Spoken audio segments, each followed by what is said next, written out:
This is me at the beginning of this video.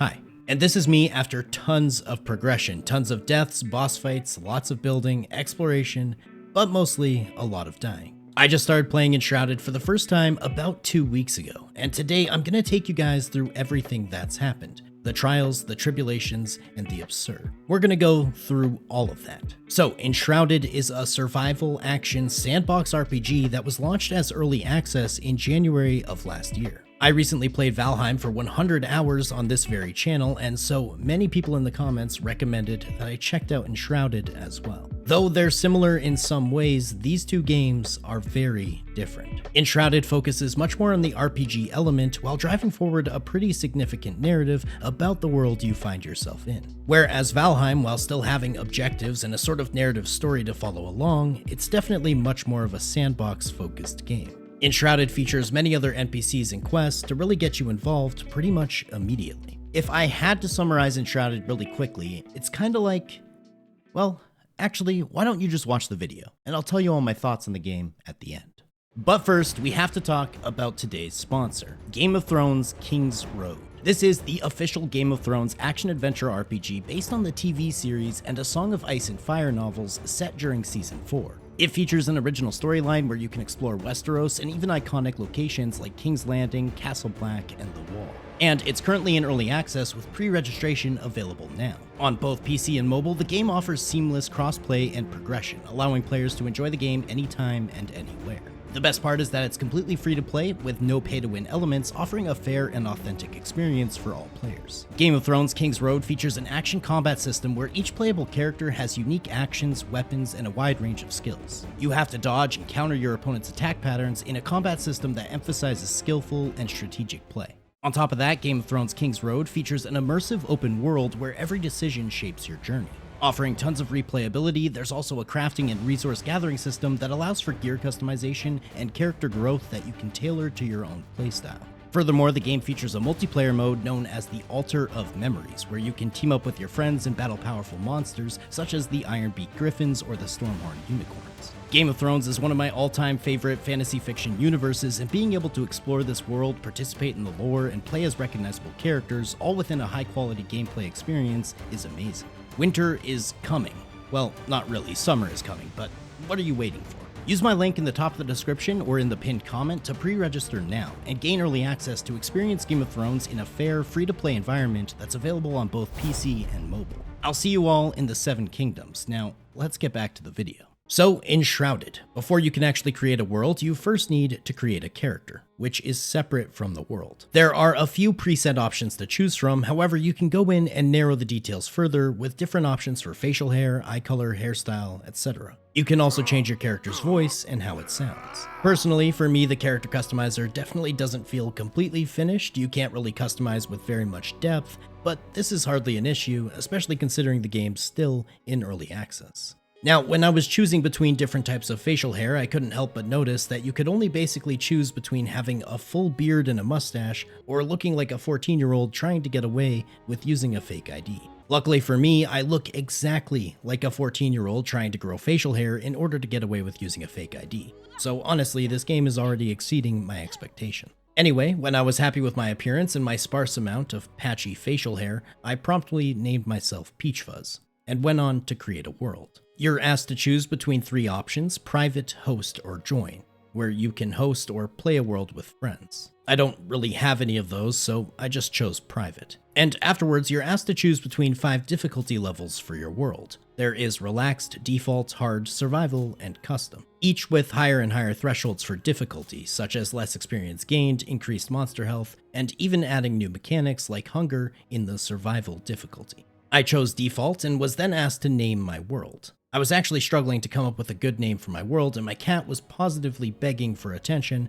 so I just decided to let her name the world for me. And she came up with Ayukayukajuguvuga, which is honestly really unique and creative. She's the best. And with that, I pressed play. You're met with a really nicely voice-acted sort of collage that takes you through the story of the world of Enshrouded. Basically, there was this potion that everyone wanted because it was super cool, and they put this potion into wells scattered throughout the world of Embervale. But there was a curse in the wells which brought about something known as the Shroud, which is like danger fog. So humans and ancients created something known as the Flameborn, which is what you are, and boom, you're in the game. You spawn in one of these Flameborn temples from these small little casks or pods which held other people. And yeah, this is Enshrouded. The UI is super simple. You have a compass at the top, an action bar at the bottom where you can use items and weapons and things you acquire. You have a health and mana bar in the top left, as well as what appears to be some food slots and status indicators. And I took a quick look at some of the menus like my inventory, the world map, my journal, crafting, and the character sheet, which all looked really nice and easy to understand. I also found the skill section, which is pretty unique in the survival RPG types, and I was pretty amazed at the massive skill tree laid out. It seems there's a few different archetypes like ranged and magic and melee that you can specialize into and customize to your playstyle. Anyway, I made my way a bit further in this tomb and through this door where I found a sort of flame pit. Anytime you see one of these, you can commune with them, and this will grant you fast travel access to that location, though I didn't know that at the time. And then the doors open and lead you out into the world of Embervale. And wow, this game is freaking beautiful. Now, because people had sort of told me that this game was similar to Valheim, I was quite surprised to see the massive amount of structures that seemingly laid around me. It was a little bit shocking to see this world that seemed almost lived in and already developed and full. You see, one major difference here is that the map in Valheim is random, depending on what seed you generate, whereas the map in Enshrouded is static. It's a world that you have to explore and learn and understand. I opened up my quest journal, and my first quest tells me to claim a spot for my base. But then I also noticed a ledge directly in front of me with a straight 50-foot drop, and, well, curiosity got the best of me. Okay, fall damage is active and working. Anyway, this time I decided to take the safe way down. I found a torch which I picked up and ran into this cave. A little bit further into the cave, I encountered my first shrouded location. I didn't really understand what was happening at the time, but if you see here, you have a time limit. You can only be in the shroud for a certain period of time, and if that timer reaches 0, you die. Here's where I participated in my first bit of combat. It's pretty standard action combat, mouse to aim and click to attack. This level 1 fell dropped me some shroud spores and a steel sword, which was my first real weapon. So I equipped the sword and ran a bit deeper into the cave before easily taking care of 2 more fell soldiers. And finally I made it through the cave. You can see as you leave the shroud, the timer disappears. And I found my first return beacon. Basically, anytime you pass by one of these, they act as a sort of checkpoint. So if you die, you'll be returned to this location. So I made my way down the hill, I passed this small sort of town, I picked up this mushroom and ate it, and I ran to the location that the game recommended for me to make my first base. Now, in order to claim an area for your base, you need to place what's known as a flame altar. You can make one of these with 5 stones, so I ran around a bit and found some more stone and went to stand by this cliff to get a view of the land. It seems there's a huge, vast world in front of me to explore, but also a ton of this shrouded area. Some of the shroud you'll notice is blue, while other parts are red, which we'll get into more on that later. Anyway, I crafted my altar, and as you can see, by placing it, you claim a certain area of land that you're able to build on. After that, I communed with my altar, which granted me a quest, and apparently your flame altar can also be upgraded through resources, which will increase your flame level. Anyway, I took a look at this quest I was given, and apparently I had to head out into the world and find another survivor, the blacksmith. Coming directly from Valheim into Enshrouded is quite a shock already. Seeing this static map that's full of buildings and locations and points of interest, but also the amount of NPCs and other character interactions, I was pretty excited to see what was in store for me. While looking through my crafting menu, I saw that I could make an axe, a hammer, a crafting table, bandages, and armor. So I decided to just run around a bit and find what kind of resources I could. Gathering from plants granted twigs and plant fibers, which could then in turn be used to make string. And after making some string, I was able to craft a stone axe, which would let me chop trees, which I then did. These gave me wood logs as well as resin, and also a bunch of bees which started chasing me and dealt literally 3/4 of my health bar in damage in just one hit. But I ran away and they eventually left me alone. Afterwards, I built a campfire and crafted a bandage since I was now so low on HP. And in Enshrouded, your HP will not regenerate by itself. It has to be regained through food, potions, or bandages, or later on you can actually find equipment that will increase your health regen over time. So I sat by my campfire, which granted warmth and comfort, which increased my rested buff time, which allowed for increased stamina regen. After that, I crafted a club, which seemed like a decent weapon, and I figured there's no point in just sitting around here, so I decided to try and see if I could do this first quest. So I marked it in my journal, which places a tooltip on your compass and points you in the right direction. Along the way, I found some dead bunnies, which dropped lean meat, though I was concerned about what could have potentially killed these bunnies in the first place. Oh, probably this wolf that's now attacking me. Luckily, I took care of him quite quickly, and the wolf also dropped some meat as well as some bones, which apparently unlocked the recipe to make a wand. Interesting. I ran a bit further and found a small camp. Anytime you see this sort of glowing red aura around an item or a book, it means you can collect it. And oftentimes it will grant you experience or lead towards a quest. In here I also found my first chest, which I opened and looted some wooden arrows. You'll find chests scattered throughout this game. Some will be wooden like this one, but there's also silver and gold chests, which indicate a higher rarity of loot inside. Most times these chests are easy to access, but in many cases you have to solve puzzles or go through an entire dungeon or even use lockpicks to get into them. Next, I found the Braylin Bridge, which seemed to be a way over this shrouded area. However, when looking at my map, it seemed like the game was actually directing me into the shrouded area.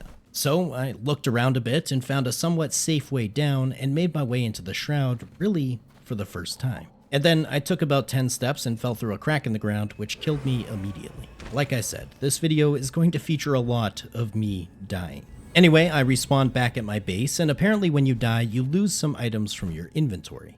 Not the items that are actually equipped in your action bar, but instead only items that are actually inside your inventory. Now, you can actually go back to where you died, and you'll find your body where you can then loot these items, and this is marked on your map. But I wasn't really too concerned, considering I had literally just started playing this game. However, I could imagine that later on, dying in extremely dangerous areas with a ton of useful items would be quite punishing. Now, since I had that raw meat, I decided to try and cook it at the campfire, which is pretty easy. You just need the meat on your action bar, and you hold the mouse button, and when you see the food is cooked or hear the sizzling sound, you're good to go. The grilled lean meat gave me +1 constitution, which increased my maximum HP by actually quite a decent amount. I ran back over to the Braylin Bridge to see if I could actually cross it, but it turns out I would need to create a grappling hook before I could make it over the bridge. And it looked like it was already starting to get a bit darker, and I didn't know what would happen once it was actually dark out. So instead of going for my body, I figured it would be better for me to gather some resources and work on my base.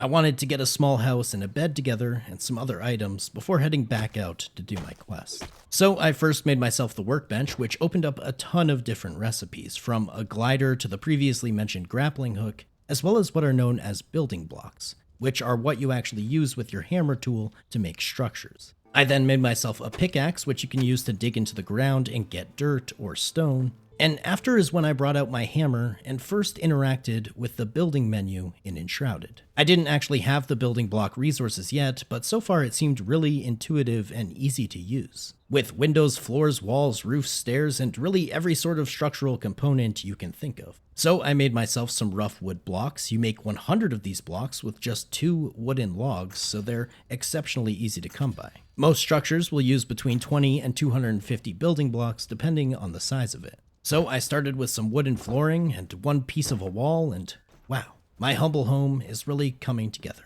How cozy. So I went around chopping more trees and gathering more wood. As you can see, when it's dark in Enshrouded, it's dark. You can't see anything. Now, the day and night cycle in Enshrouded is somewhat difficult to actually track, as there's no in-game clock. You can look at the sun in the sky and tell where it's at to estimate how much time you might have left before it's dark out, though the dark isn't quite as punishing as it might be in other games. There's just an increased presence of shroud zombies outside of the shrouded areas that you might run into. However, I didn't know this when I first started the game, so I was still in a massive hurry to finish my base and make a bed. While looking in my workbench, I stumbled across that wand recipe again, which required 2 bones, and I decided to make myself one. Little did I know the significance of this moment, as this is pretty much what solidified my decision to go with a magic build throughout the rest of my playthrough. Anyway, I continued gathering wood, turning them into blocks, and building my base. I finished the flooring and worked on the walls, I added a door, and so far I was really enjoying the building aspect of Enshrouded.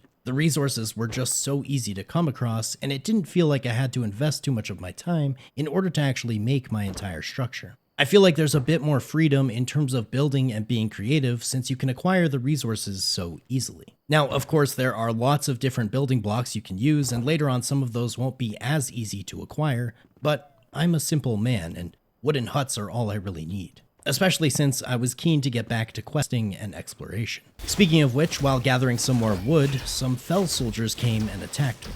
I took out one with my new wand and finished off the other with my club, and this actually got me to level 2, which granted me my first skill point. The magic section of the talent tree has 4 sections. There's Trickster, Wizard, Healer, and finally Battle Mage, which sounded really cool to me, so I began down that route, and I applied a skill point into Increased Intellect. But finally, after working all night, I created a hearth for my house, as well as a small storage chest, and I began the finishing touches on my base, the roof. Now, I'm notoriously bad at putting roofs on structures in these types of games, but honestly, I think it turned out okay. I mean, it's slightly uneven on the right side, but really, who's gonna notice? Now that it was daytime, I decided to investigate this small enshrouded area near my house. I fought some more zombies, and one of them dropped me a shield, and another dropped me some runes, which we'll talk about later. I also found some metal scraps, which is an extremely useful resource to get, especially early on. But the entire world of Enshrouded is filled with these sort of small points of interest, whether they be shrouded areas or houses or even entire towns. Some of them, most of them, are not even related to quests or part of the story in any way, shape, or form. But searching through them, you'll often find little puzzles and chests and hidden areas, and plenty of loot to help you out along the way. Enshrouded is really the perfect exploration game. There's never a reason not to go and explore further, as you'll usually come out of it with something you didn't have before. Also, really quick guys, I never asked for this, but my videos are seemingly ranking lower in the algorithm than usual. So if you guys are enjoying this video, or if you enjoy my videos, if you could drop me a like, I would really appreciate it. But let's get back to it.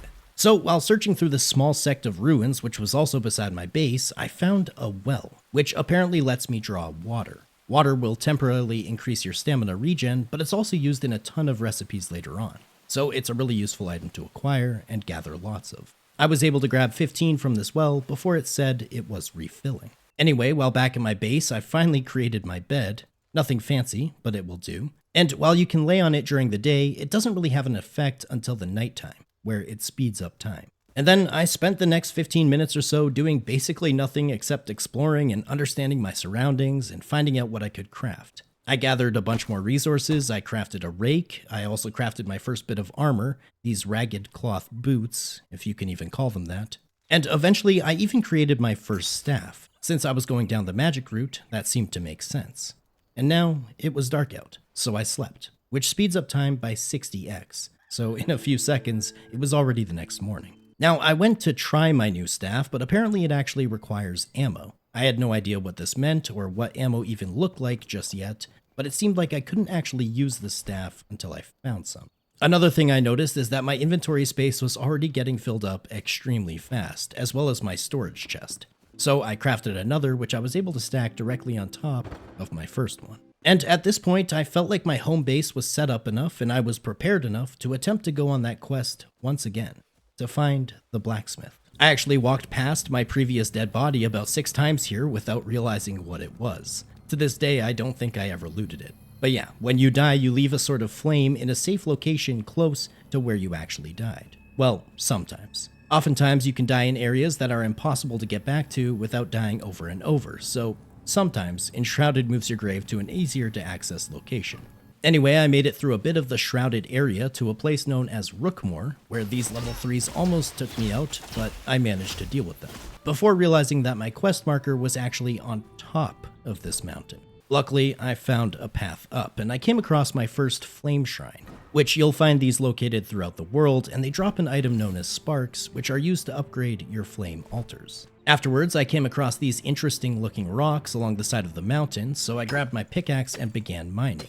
And this gave me flintstone. There was a ton of flintstone here, and I kept mining until my pickaxe was basically broken, and I ended up with a total of 46 flintstone. I also opened up my map and put a marker here, reminding me that there was more flintstone in case I ever needed to come back. Now, markers in Enshrouded aren't used quite as often as you might in Valheim, for example, because first of all, the map is unchanging, so you can just look up a map online to find all the resource locations. But also, resources are pretty abundant, especially in the early game. You'll find flintstone deposits basically everywhere. And honestly, one node contains much more than you would reasonably need unless you had some kind of certain project or goal in mind. But finally, I found the quest marker location, and I found the blacksmith. And this is how a lot of the main quest is formulated in Enshrouded. You're going to be traveling the entire world, finding survivors in hidden locations like this, known as ancient vaults. In here, I actually found a hidden door in my first silver chest, which was actually awesome because inside it had a wand that was quite a bit of an upgrade to the one that I was using.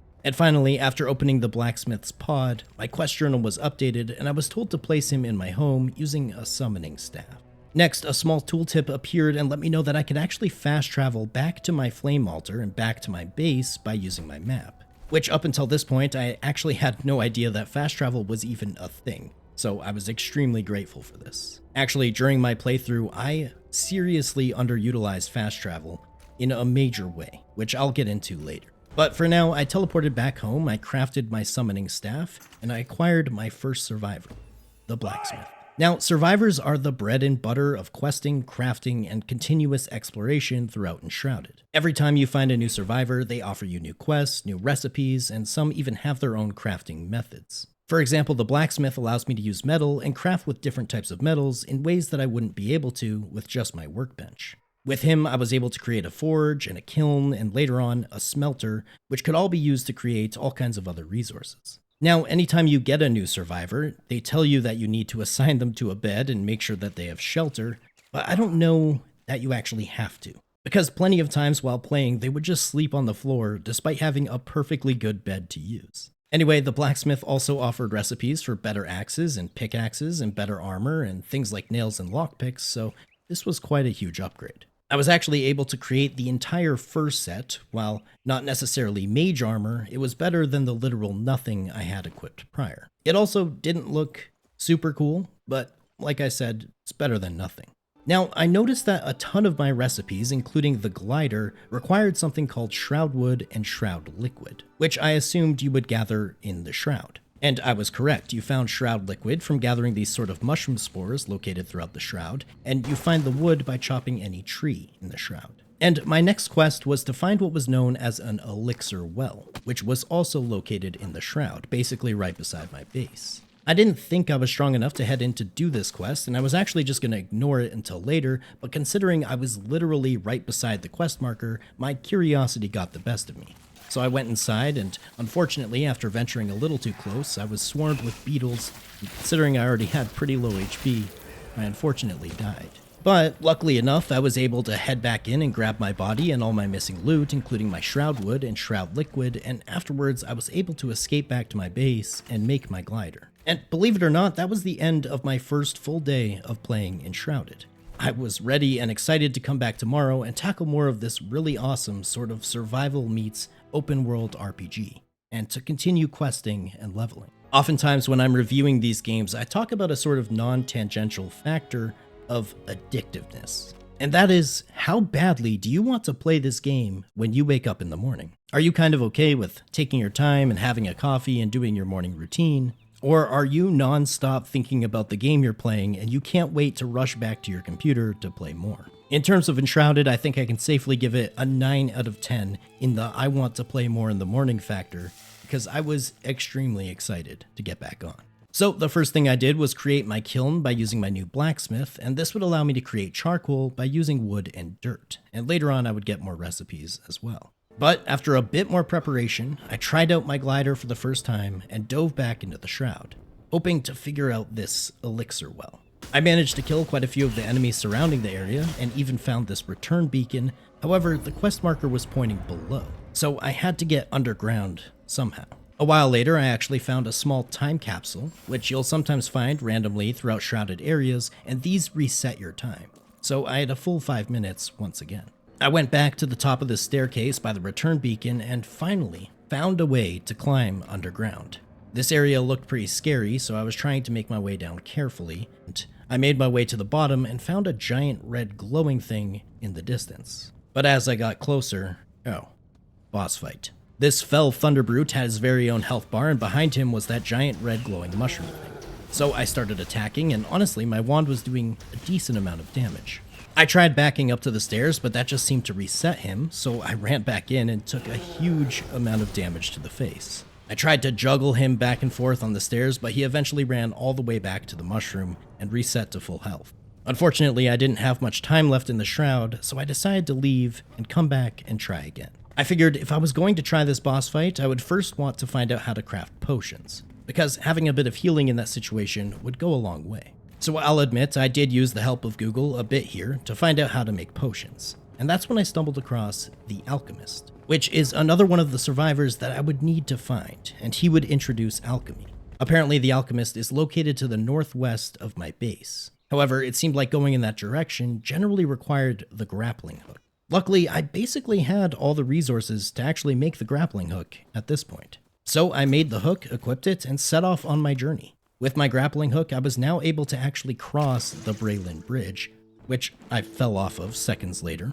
But then after recrossing the bridge, I was immediately in awe by this giant tower which seemed to be at the top of this mountain. And as with any adventure you set off on in Enshrouded, I immediately got distracted from my goal of finding the Alchemist. And I'm happy I did, because these towers, known as ancient spires, are located throughout the entire world of Enshrouded and are extremely important to your progression. I made my way inside and found a return beacon as well as a glowing purple platform, which actually got me to level 3. And by pressing E on the platform, I was actually teleported deeper into the tower. You see, every ancient spire has floors that you have to teleport through to get all the way to the top. Each floor has different puzzles with locked doors and spike traps and risky jumps and maneuvers that you have to traverse through.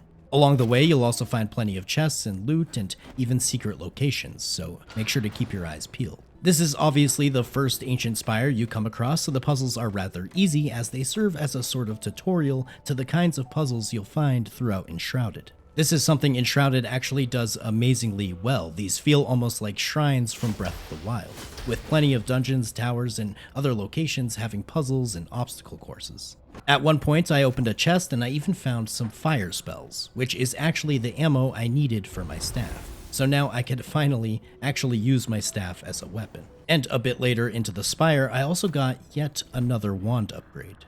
Awesome.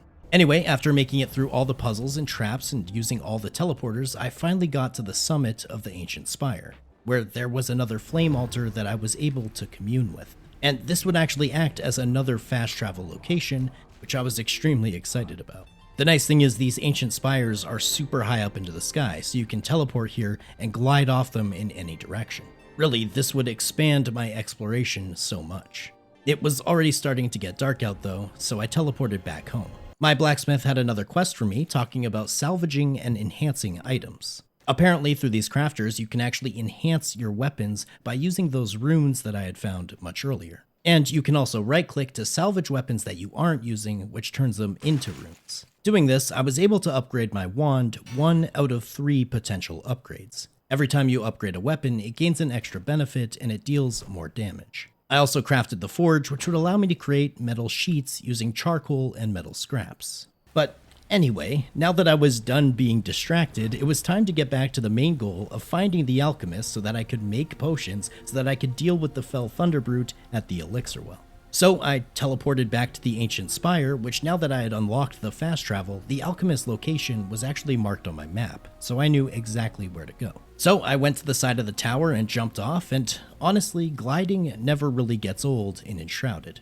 Just jumping off extremely high places and flying down to wherever you want to go is always so satisfying. I landed in a little town called Woodguard, which I explored a bit before making my way towards the Alchemist's ancient vault. This area was not so easy to get inside as there were plenty of level 3 enemies guarding it, and I definitely had a couple of close calls, but eventually I found the Alchemist. So back at my base, I summoned him and assigned him to a bed. And apparently to make health potions, I just needed mushrooms, berries, and water. 3 resources that are honestly pretty easy to come by. The Alchemist can also craft spells as ammo for your staves, and you can use him to make a grinding stone as well as other resources. The best part for me though, mage armor, which I definitely wanted to make as soon as I could. So after a bit more preparation, I had one last thing I wanted to do before taking on the Elixir well. You see, after finding the Alchemist, a location nearby where I originally found him was then marked on my minimap. Apparently the Alchemist had a secret hidden stash nearby, and it looked like it dropped a legendary weapon. If I'm being honest, I thought it was a legendary wand, but after finding the stash and opening the chest, it was actually a legendary sword. Either way, pretty cool. But finally, I eventually made it back to the Elixir Well and to the Fell Thunderbrute. And honestly, this time around, using my staff and my wand and my potions, as well as dodge rolling and avoiding his attacks, I was able to take him down pretty easily. He also dropped his head, which would actually be required to upgrade my flame altar and my flame level, as well as an epic mace. On top of that, I was able to chop down the giant red glowing mushroom thing, which is actually known as a shroud root. And by chopping it down, this removes the shroud from the immediate area and grants you a skill point as well. So when I made it back to my base, I actually had all the necessary requirements to upgrade my flame altar, which is fantastic because by upgrading this, you unlock large chunks of the map, which I didn't know at first. But also you increase some of your character's base attributes as well as getting an increased amount of time you can spend in shrouded areas. So instead of just 5 minutes, I now had 6 minutes. And honestly, at this point, it felt like I was really starting to understand and enjoy the gameplay loop of Enshrouded. It's a mix of exploration, discovery, and questing, but you can't really just focus on any one aspect of those. They all have to work together. You have to explore and discover new areas and items and locations in order to even get or complete some of the quests that are given to you. It's a constant back and forth between your base and further points of interest on the map and completing tasks within your journal. You have to manage your resources, but you also have to know when to spend them. At this point, I was starting to make decent progress down the battle mage section of my talent tree, and moving forward, I basically just started going to random question marks and locations that were marked on my map, never really with a concrete goal in mind. For example, I found this hidden tomb filled with spiders, and at the end, I found a new building block: bones. Imagine a house made out of bones. That would probably look awesome. After that, I found an ancient obelisk, which took me to level 4 and added a ton of new locations to my map. And my house was already beginning to feel a little full, even with just me and these 2 other survivors. So I decided to make a second building. It looks much the same as my original building, though the roof was a little better, if I say so myself. And I also created a little path between the 2 buildings, which looked okay. And afterwards, I placed the grindstone, which would allow me to grind bones into bone meal, which would be used in a ton of recipes, including creating my mage armor from the alchemist. After that, I decided to go for the next survivor, which would be the hunter. This one was fairly easy to find and acquire, and after placing the hunter in my base, or my village at this point, the hunter unlocked things like creating arrows and rugs, as well as something known as the drying rack, where I could dry berries which would decrease their healing effects, but allow the healing effects to last for longer. And then, while standing near the edge of my base, I noticed another ancient spire in the distance, this one to the east. And I figured it would be nice to have more fast travel locations, so I set that as my goal. It took me a few minutes to get there, but eventually I did, and this ancient spire was much the same as the last one, though with slightly trickier puzzles and traps along the way. But I made it to the top, and now I had 4 fast travel locations, where I spawned into the game, my base, and the 2 ancient spires that I had visited. At this point, and as I mentioned earlier, I was still heavily underutilizing my fast travel capabilities. You see, I didn't realize this until much too late in my playthrough, but you can essentially create more flame altars or other bases and places to build. Now that my flame level was level 2, I could actually have 4 active altars out in the world, and these only require 5 stone to build and place. So if you're a new player watching this or thinking about playing Enshrouded, bear in mind that it's super easy to create and activate fast travel teleports using flame altars from basically anywhere and at whatever time you might need. But yeah, this evaded me for quite some time, unfortunately. Afterwards, I made my way towards the next ancient vault, the Carpenter. While discovering this location, I actually got to level 5, and man, this place was no joke. I actually can't believe I even made it out of here alive. There were so many beetles and ghouls who shot out spells that did a ton of damage. But the Carpenter is really useful. He adds a ton of recipes, especially a lot of decorative things, but he can also make a clay crafting kiln, as well as the advanced glider, which I was definitely interested in. However, it required a few resources that I didn't know how to get just yet, like linen and shroud sacks. A while later, while fighting the skeleton in this hidden tomb, I actually looted this epic spell, which I didn't realize at the time, but it's basically an unlimited ice bolt spell. So while my other ammo would run out if I didn't make more, I could always keep this one equipped for unlimited uses of my staff, which is super handy.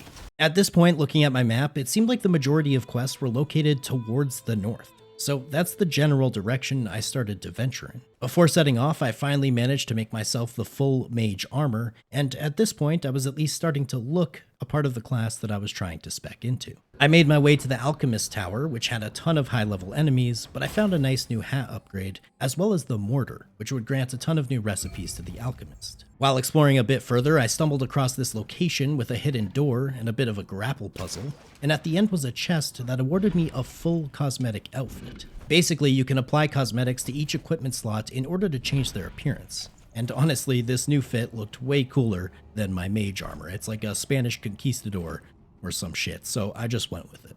A while later, I completed another Elixir well. This one didn't have an actual boss, but just a ton of enemies that swarmed you.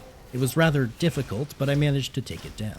Afterwards, I found a gold chest with a legendary ring that gave me a 6% life leech, which sounded pretty awesome. And I also had 7 unused skill points now. And I was able to spec into something known as life essences, which granted me a huge bonus to my maximum HP. But honestly, the next day I was starting to get annoyed at just how frequently I was dying. This game starts off fairly simple in terms of combat, but difficulty ramps up quickly, especially when you're dealing with a lot of enemies. It was around this point that I finally realized I could actually make another flame altar and expand to having a second base. I can't believe it took me so long, but I decided to find a spot on the map that was fairly far away from any other sort of fast travel that I currently had. And I chose a spot to the northwest of the first sort of spire that I found, as it seemed in the future I'd be expanding north of here, so that just seemed to make the most sense. I placed my flame altar and set up my second base, and yes, it's another wooden hut. They're my specialty. While exploring a bit around my second base, I actually delved into this wolf cave and found my first survivor soul. This is a bit different from finding your main crafting survivors, as these guys just add additions to what other survivors already provide. For example, this soul I just found is a farmer, which although I don't have the main farming NPC unlocked, this guy grants access to a couple of the farmer's recipes, including a cat bed, cat food, and a cat food bowl. Afterwards, my son was hanging out with me when I stumbled upon my first matron fight. These guys shoot out acid and are not so easy to fight against due to a poison debuff that he kept applying. But I managed to take him down before immediately dying right after. But I went back and acquired the matron's head, which is used to upgrade your flame altar, as well as some epic daggers. But at this point I was getting a little concerned. It seemed like every direction I went in, everything I was fighting was fairly tough.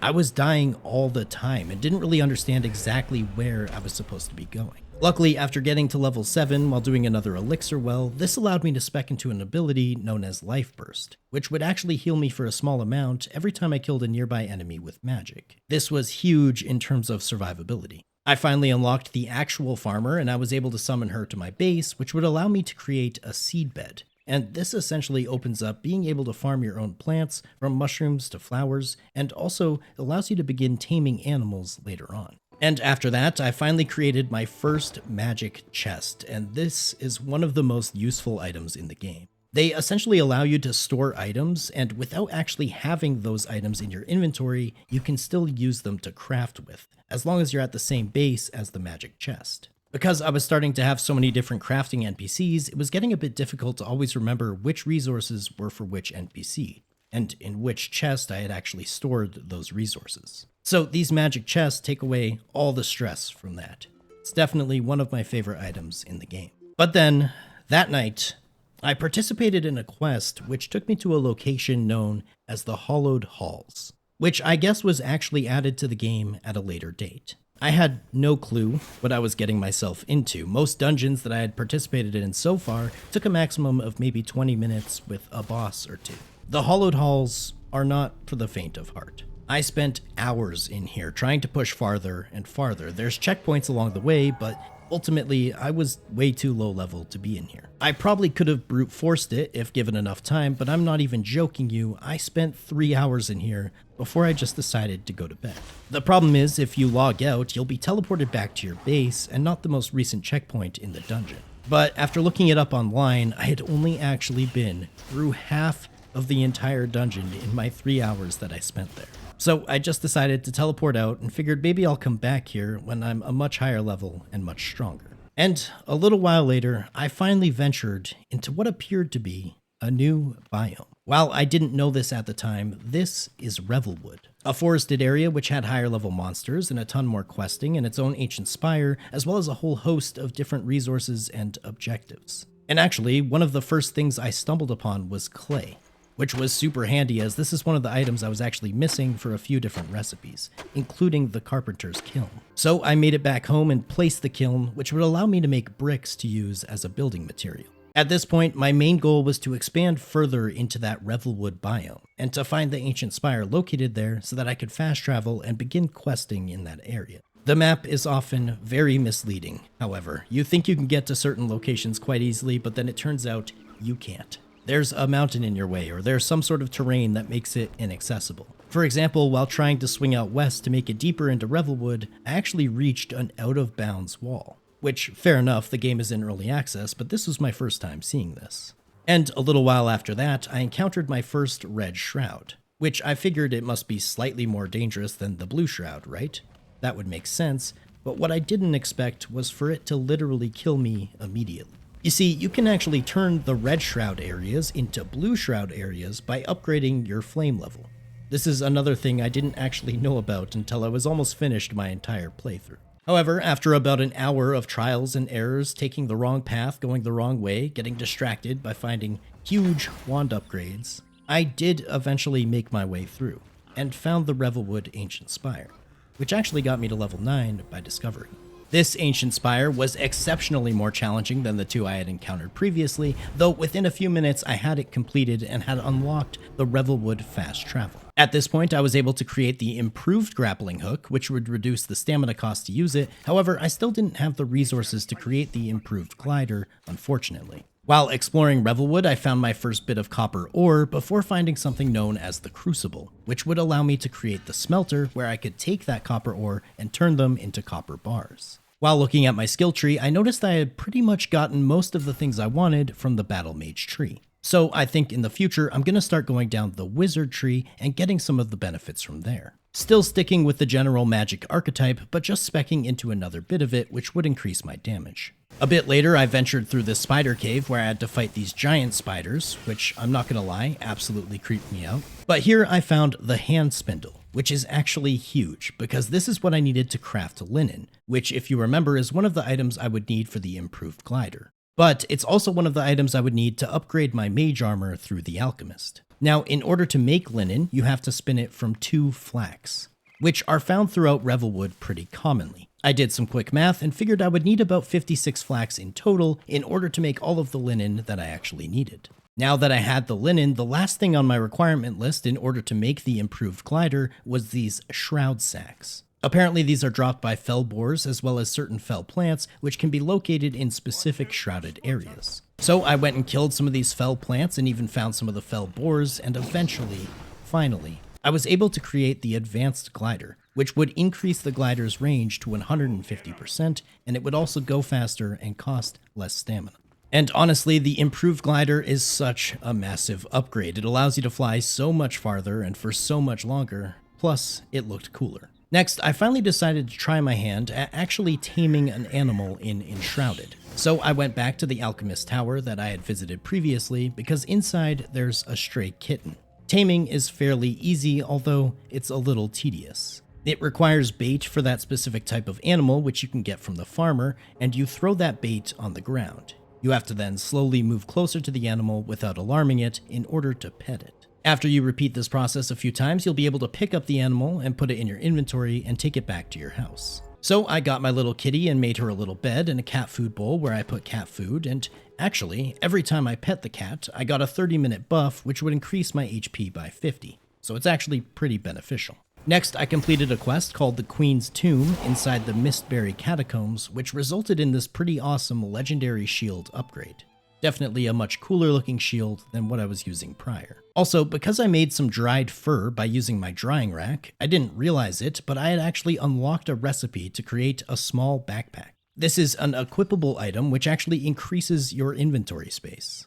I've had the ability to make this for a very long time, but I just didn't know about it, and yeah, this is actually a massive upgrade. My son decided to join me and make another appearance as I went into an area called Thornhold. He was very worried about the potential for bad guys in the area. years back, guys. He was then extremely worried that the guy I was fighting was Edward Scissorhands. Dad, did you have? Dad, did you have? It's not Scissorhands, no. Anyway, I'm embarrassed to admit, but the one thing holding me back from actually upgrading my flame altar was the fact that I couldn't seem to find wax. I had found some in dungeons and in ancient spires, but I wasn't actually sure where to find more. And then it dawned on me, obviously, beehives. So I went and found a few beehives, and sure enough, they drop honey and wax, so I upgraded my flame altar, finally, to level 3. My next quest had me venture into an area known as the Capital, or Pikemead's Reach. Here was an entire area covered in shroud and filled to the brim with enemies. However, there were a couple of shroud roots that I could take down, which would reduce the shroud and the enemies. This town is honestly massive, with tons of buildings, tons of hidden areas, tons of enemies and chests and loot, and even flame altars. It's definitely one of the most difficult locations that I've been to thus far. And it all culminates in a sort of arena at the very top, of which there is no escape. But I jumped down and, well, it went about as well as you can expect. Basically, this arena spawns a giant fell dragon, and I actually need this dragon's head in order to further upgrade my flame altar. But unfortunately, his attacks, along with tons of beetles that spawn in and my lack of supplies, ultimately ended up with me dying. Like I said, there's no way to actually escape this arena once you go in, so you kind of just have to stand there and deal with it. The worst part is, I couldn't even get my body and my items back because my body was stuck in the arena. Great. But I figured I would work on some other stuff and get a few levels as well as make more supplies before coming back. And it was at this moment that it dawned on me that I could just make another flame altar. Now that I was flame level 3, I could have 6 active altars at any given point, so I placed one outside of the capital, Pikemead's Reach, for quick access when I wanted to go back and fight the dragon. Anyway, while randomly questing, I stumbled upon a quest known as Follow the Melody, which was unknowingly at the time leading me into another new biome. The Blackmire. This biome is pretty much the same as Revelwood, except it sucks in every way. There are tons of areas filled with sludge and slime that bog you down, and if you stand in them for too long, you'll die. There's also these giant crocodile-like things that do a ton of damage, as well as these new purple floating guys that are exceptionally difficult to aim at and attack, especially with a wand, and they also do a ton of damage. Luckily, the quest I was doing led me pretty much straight to the Blackmire Ancient Spire, and this one was no joke. All of the other ancient spires that I had done thus far were closed environments, so if you messed up, you were usually still on the same floor. However, this ancient spire has been ravaged by the roots coming up from the ground, so there are giant holes and gaps all over the place. One wrong move can have you falling all the way back down to the bottom floor. However, this design was actually super cool, and it was mind-blowing. Ancient spires are easily my favorite content in the game because I love the jumping puzzles and the obstacle courses. But I eventually made it to the top and unlocked the Blackmire fast travel as well. This new area allowed me to find the Bard, which would allow me to create a backpack upgrade as well as a variety of musical instruments. These instruments, when played, provide buffs to your character, which is pretty cool. On top of that, I could also craft a cosmetic party hat, which my son really liked. But honestly, at this point, I think I've seen about enough of Enshrouded to hopefully provide you all with my thoughts. I won't bore you with my continuous progression. I made myself the new mage armor, I found myself in a further new biome known as the Nomad Highlands, and I even ended up defeating that dragon that earlier got the best of me. But Enshrouded. First, let's talk about the positives. This is like Valheim meets Genshin Impact. Seriously, if you've ever played both of those games, it really feels like a crossbreed between the two. Even the character collection aspect of Genshin sort of plays into this regarding getting all of the survivors. The world is beautiful, absolutely filled to the brim with content, and there's no area that feels irrelevant or unnecessary or like it's filler. Every single piece of the world that I interacted with was useful, relevant, and had something to do. Not only was I never bored while playing Enshrouded, I was usually overwhelmed with the amount of good options that sounded fun to do. The puzzles and obstacle courses and traps and thought that was put into every one of the dungeons that you explore is simply amazing. No two dungeons in this entire game feel the same or feel copy-pasted. Every area presents its own unique challenges and difficulties. Also, the building in Enshrouded is currently my favorite form of building out of the admittedly small sample size of experience that I have with other building games. The nice thing about Enshrouded is that the resources seem generally easier to come by, and this allows a bit more freedom in terms of the creativity you can exercise when building. At first, I was worried that Enshrouded would take the RPG side and the sandbox side and do both of these rather poorly instead of just picking a lane. Instead, Enshrouded completely collided the RPG world and the sandbox elements in a masterful way. It's seriously well done. I can't believe that this game is still in early access. Now let's talk about some of the negatives, and really, there weren't many. First, I found that target locking during combat can be a bit of a nuisance, as it doesn't always target what I want it to target. I wish there was a bit better aim assist regarding this, especially when using a wand. Furthermore, with combat, I don't think the game should direct you to the hollowed halls as early as it did for me. This is content that you don't want to participate in at level 8 like I did, especially if it's your first time playing the game, and especially because they don't prepare you for the hours you're probably going to be spending in there. But honestly, all in all, this game just blew me away. I had so much fun, and I'm not even close to being done playing. This is for now a permanent addition to my cycle of games, and honestly just an all-around 10 out of 10, which is something I've never said about a game before on this channel. I had an absolute blast. In a few weeks, it sounds like we'll be seeing RuneScape's take on this genre with their new announcement, RuneScape Dragon Wilds. So I'll be delving into that as well. If that's something you guys would like to see, make sure to subscribe and stick around. Anyway, folks, I want to say a massive thank you to everyone who made it to the end of the video. Don't forget a like, a comment, a sub. Those things help a bunch. And if you really enjoyed the video, consider becoming a channel member. Anyways, I will catch you all in the next one. Later.